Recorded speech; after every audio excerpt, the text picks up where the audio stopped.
For the last several years, we constantly heard about how bad and how far behind local students are in math and reading. COVID made things even worse. Our next guest did their homework and it's paying off. The latest STAAR test scores show improvements worth bragging about. Dr. Sara Francis with Good Reason Houston is here with the importance of this kind of collaboration program. Good morning. Good morning. All right.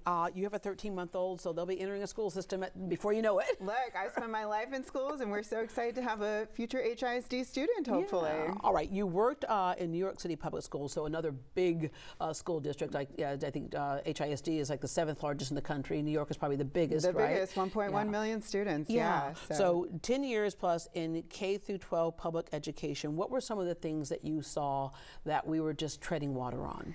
Yeah. So look, everything old is new in education all the time, but where we're really trying to stand out these days is on high quality instructional practices, making sure that every classroom has a highly effective teacher in it, one who really gets the students, and making sure that all students have the resources they need to be equipped for long-term success, being able to go from the classroom into college or a career credential and ultimately into a good paying job.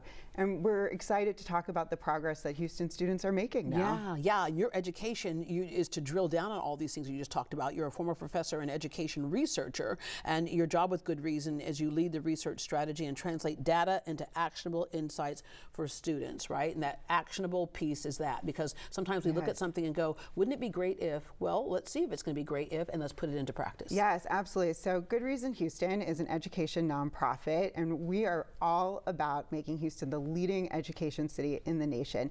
And part of what we do to get there is actually to work with school district leaders and educators, families, community leaders, policymakers on how do we get kids into these pathways, into career credentials, college degrees, good paying jobs. So my job, as you just said, is to take that data and research, turn it into information and knowledge, so that way we can go from knowledge into action, into insights, and help districts make those gains for students. Yeah, and you talked about all those things that in the way of how it pays off, especially in big cities like Houston. We have a lot of industry here. That industry will leave if we do not have an educated workforce. And so we're preparing people for a solid foundation in our whole community that we all can benefit from. Absolutely. Education is we're in World Cup season. Education is a community sport. It takes all of us to get there. And this is about the students and their families. It's also about what we imagine the future of Houston to be, as you talked about. So this is about our future leaders, our future business women and men. This is about the entrepreneurs. Where are we going as a community? And we're laying a solid foundation now. Yeah. All right, the STAAR test. I've heard over the years they said this is going to be good for us to have, a baseline of where we are, and then of course this is bad. We hate the STAAR test. We hate it. There's nothing STAAR about it. Right? We definitely need some better messaging. We should hire your team on that one. But yeah, when we say STAAR test, there is a purpose for it. Yes. So the STAAR test is administered to all students in grades 3 through 8 and into high school with the end of course exams. And the whole point of the STAAR test is to help us make sure that kids are on track to meet those really essential academic milestones that we know are going to set them up for the long run. So looking at STAAR, it's a point in time snapshot of where students are at. It helps us see where progress is being made, where we still have a lot of room for growth, and can help us make decisions. Because here's the thing, because I think the rest of that story was left off. People would say if a child did poorly on the STAAR test, that's all they would look at. It's like, no, if they did poorly, you want to know why and how to fix that, right?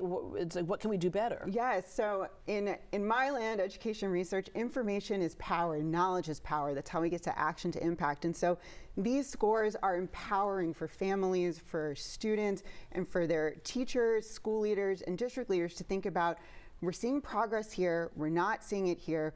What do we need to dig deeper into? What resources do we need to provide? What's maybe working in some places that we can spread out to others to Give us an ensure that example everyone... of something that may have been happening in one school that you went, okay, this is working here. Yeah, and so, some things that we're seeing across the region in our schools that we think are actually behind these results are things like focusing on literacy with our earliest learners all the way up through high school, focusing on things like having pathways for students to get onto accelerated math tracks early to ensure that they're getting those foundational schools. We're going to talk about some of the districts today, but those two things have been really powerful, alongside going back to basics, high quality instructional practices. What are teachers doing in the classroom? What materials are they using? Is there a highly effective teacher in that classroom?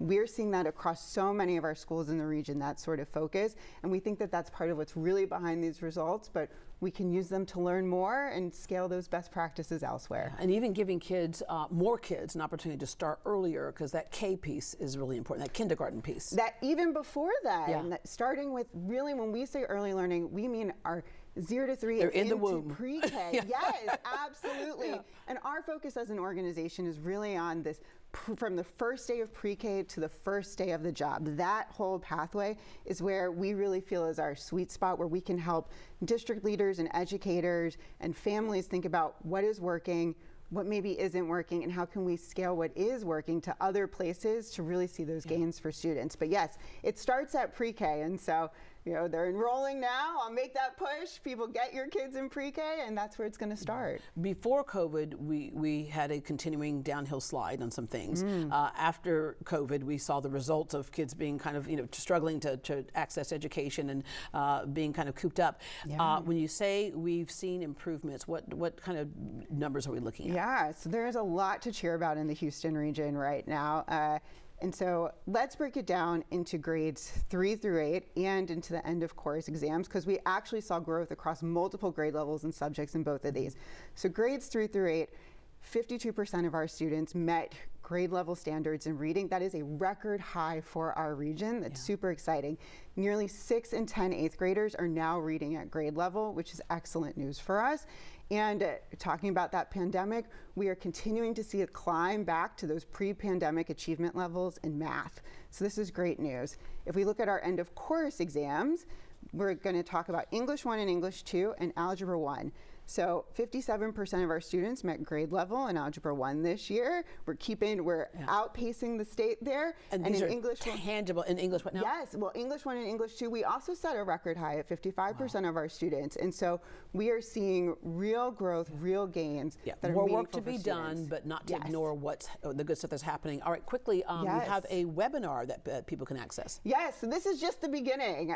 We're going to go deep into districts that are beating the odds. We're going to go deep into subjects, different groups of students. And so join us Friday. It's a free webinar, Friday, June 26th at 1:30 p.m., where we're going to share more and be joined by our policy folks to also talk about what are the conditions for success that are getting us there. Everyone has a role to play. Yeah, all right. Well, thank you for the role that you play. If you want to take a deeper dive into the latest STAAR test results, join Good Reason Houston for that free webinar. As she mentioned, it's this Friday at 1:30 p.m. Learn what's working in our schools and what's driving student success across the region. You can register at goodreasonhouston.org.